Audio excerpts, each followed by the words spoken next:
पुणे, एक शहर इतिहास और कहानियों में डूबा हुआ, अपने दिल में एक ऐसा स्मारक रखता है जो दोनों को दर्शाता है। शनिवार वाड़ा एक भव्य किला, मराठा साम्राज्य की शान और उथल पुथल का प्रतीक है।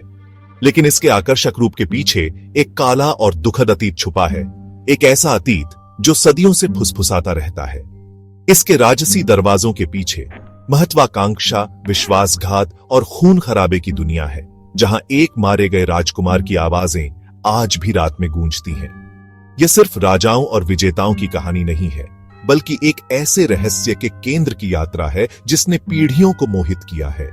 यह कहानी है कि कैसे शक्ति से भरी जगह पुरुषों की चालों और उनके भयानक कामों के बोझ तले दब सकती है। हमारे साथ शनिवार वाड़ा के केंद्र में चले, इसकी कहानियों को जाने और उन कहानियों के पीछे के सच का पता लगाएं जिन्होंने अनगिनत लोगों की रूह कंपा दी है। शनिवार वाड़ा के रहस्य को समझने के लिए हमें पहले 18वीं शताब्दी की शुरुआत में जाना होगा, एक ऐसा समय जब मुगल साम्राज्य टूट रहा था और पूरे भारत में नई शक्तियां बढ़ रही थीं। इस मरते हुए साम्राज्य की राख से एक ऐसी ताकत उभरी जिससे मुकाबला करना पड़ा मराठा, डेक्कन के पठार से आने वाले योद्धा लोग। उनमें से एक दूरदर्शी नेता बालाजी विश्वनाथ का उदय हुआ, जिन्होंने एक ऐसे राजवंश की नींव रखी जिसने भारत की नियति को आकार दिया। मराठा छत्रपति सम्राट के पेशवा या प्रधानमंत्री के रूप में नियुक्त बालाजी विश्वनाथ एक चतुर प्रशासक और एक प्रतिभाशाली रणनीतिकार साबित हुए। उन्होंने मराठा शक्ति को मजबूत किया, अपने प्रभाव का विस्तार अपनी पारंपरिक सीमाओं से बहुत आगे तक किया। उनके बेटे बाजीराव प्रथम को न केवल अपने पिता की महत्वाकांक्षा विरासत में मिली, बल्कि उनकी सैन्य प्रतिभा भी। एक अद्वितीय योद्धा बाजीराव के बिजली की तेज गति वाले घुड़सवार हमले पौराणिक हो गए, जिससे उनके दुश्मनों के दिलों में डर पैदा हो गया। 1730 में अपनी शक्ति के चरम पर बाजीराव प्रथम ने शनिवार वाड़ा के निर्माण का काम शुरू किया। मुला मुठा नदी के तट पर बना यह भव्य महल मराठा शक्ति के प्रतीक, उनके नए प्रभुत्व के प्रमाण के रूप में बनाया गया था। हालांकि महल की दीवारों के भीतर की हवा महत्वाकांक्षा और साजिश से भरी हुई थी। पेशवा हालांकि नाम मात्र के लिए छत्रपति की सेवा करते थे, लेकिन असली सत्ता उनके हाथ में थी। जैसे जैसे उनका प्रभाव बढ़ता गया, वैसे वैसे अन्य मराठा रईसों में भी नाराजगी बढ़ती गई। शनिवार वाड़ा के भव्य हॉल, जो भव्य समारोहों और शानदार उत्सवों के लिए डिजाइन किए गए थे, एक और सूक्ष्म और खतरनाक खेल का मंच बन गए, जो फुसफुसाहट और षड्यंत्रों का खेल था। दरबारी शिष्टाचार की आड़ में गठबंधन बने और टूटे, साजिशें रची गईं और विफल हुई। महत्वाकांक्षा की उपजाऊ भूमि में बोए गए कलह के बीज अंततः कड़वे फल देंगे, शनिवार वाड़ा के इतिहास को खून से रंग देंगे। बाजीराव प्रथम की असामयिक मृत्यु के बाद उनके बेटे बालाजी बाजीराव, नाना साहेब के नाम से भी जाने जाते हैं, पेशवा के पद पर आसीन हुए। हालांकि उनका शासनकाल आंतरिक और बाहरी दोनों तरह की चुनौतियों से भरा रहा। मराठा संघ, जो कभी बाजीराव प्रथम की दृढ़ इच्छा शक्ति के अधीन एकजुट था, में दरारें दिखाई देने लगी। महत्वाकांक्षी सरदार या प्रमुख अक्सर पेशवा के अधिकार की कीमत पर अपनी शक्ति बढ़ाने की कोशिश करते थे। 1772 में शनिवार वाड़ा के केंद्र में त्रासदी आई। नाना साहिब के बेटे और उत्तराधिकारी माधवराव का 27 साल की कम उम्र में अचानक निधन हो गया।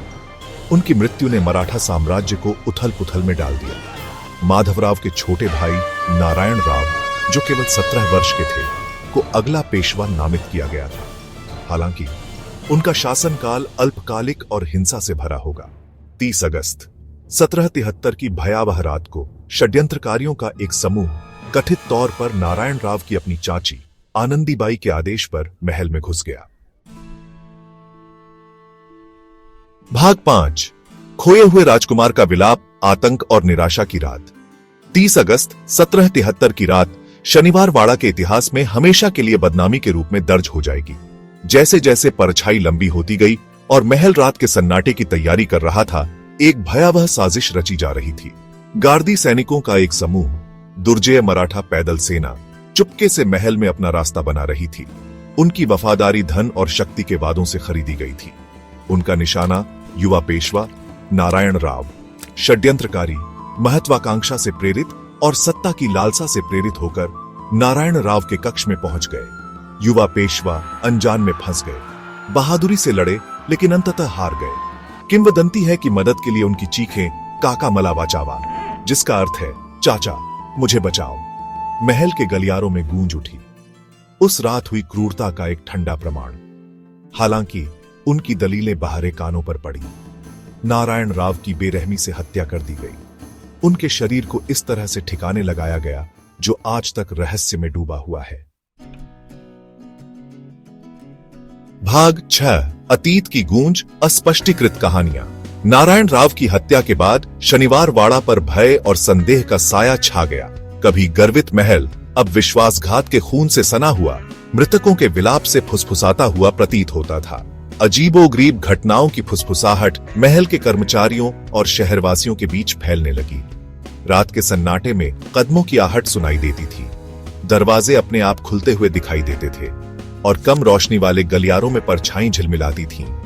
क्या यह उन लोगों का अपराध बोध था जिन्होंने जघन्य कृत्य किया था, या यह मारे गए पेशवा की बेचैन आत्मा थी जो सांत्वना या शायद बदला लेना चाहती थी? स्पष्टीकरण जो भी हो, एक बात स्पष्ट थी, शनिवार वाड़ा अब केवल एक महल नहीं था, यह एक प्रेतबाधित स्मारक बन गया था। एक ऐसी जगह जहां जीवित और मृत के बीच की सीमा धुंधली लगती थी। पीढ़ियों से चली आ रही ये कहानियां शनिवार वाड़ा की कथा का एक अभिन्न अंग बन गई हैं, जो जिज्ञासु आगंतुकों और असाधारण जांचकर्ताओं को समान रूप से आकर्षित करती हैं, जो अलौकिक की एक झलक पाने के लिए उत्सुक हैं।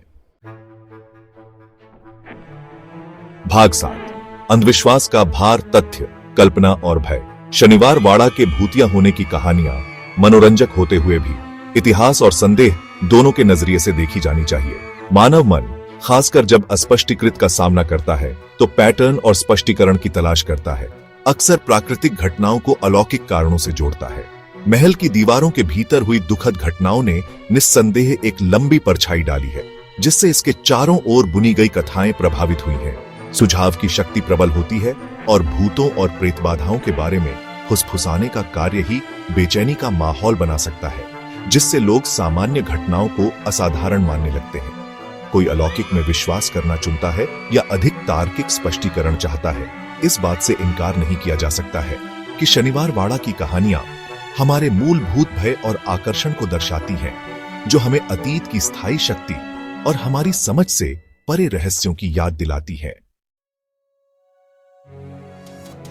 भाग 8 आज का शनिवार वाड़ा पत्थर में ढली एक विरासत। आज शनिवार वाड़ा एक गौरवपूर्ण स्मारक के रूप में खड़ा है, जो मराठा युग के स्थापत्य कौशल का प्रमाण है।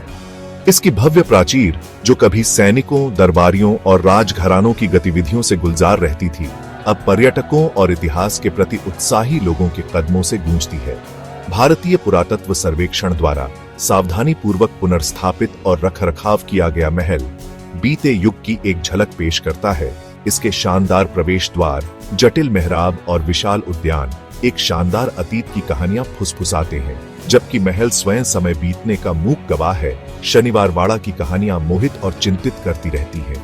यह इतिहास के शौकीनों, वास्तुकला के प्रति उत्साही लोगों और अलौकिकता की तलाश करने वालों के लिए एक लोकप्रिय गंतव्य बना हुआ है। शनिवार वाड़ा की कहानी एक मार्मिक अनुस्मारक के रूप में कार्य करती है कि अतीत वास्तव में कभी नहीं गया है, कि इतिहास की गूंज वर्तमान में गूंजती रहती है, हमारे आसपास की दुनिया की हमारी समझ को आकार देती है। भाग 9 निष्कर्ष, जहां इतिहास अलौकिक से मिलता है। शनिवार वाड़ा अतीत की स्थायी शक्ति का प्रमाण है। इसका इतिहास महत्वाकांक्षा, विश्वासघात और त्रासदी के धागों से बुनी एक टेपेस्ट्री हमें मोहित और परेशान करती रहती है। कोई इसके चारों ओर की कहानियों के लिए अलौकिक में विश्वास करना चुनता है या अधिक तार्किक स्पष्टीकरण चाहता है। इस बात से इनकार नहीं किया जा सकता है कि शनिवार वाड़ा भारत के सांस्कृतिक परिदृश्य में एक अद्वितीय स्थान रखता है। महल अपनी भव्यता और अपने भूतों के साथ एक अनुस्मारक के रूप में कार्य करता है कि इतिहास केवल तिथियों और घटनाओं का संग्रह नहीं है। यह एक जीवित, सांस लेने वाली इकाई है जो हमारे वर्तमान को आकार देती है और हमारे भविष्य को प्रभावित करती है। जैसे ही हम इसके भव्य द्वारों के सामने खड़े होते हैं, हमें याद दिलाया जाता है कि अतीत के बारे में हम जो कहानियां खुद को बताते हैं वे उतनी ही महत्वपूर्ण हैं जितनी कि घटनाएं स्वयं दुनिया की हमारी समझ और उसके भीतर हमारे स्थान को आकार देती हैं।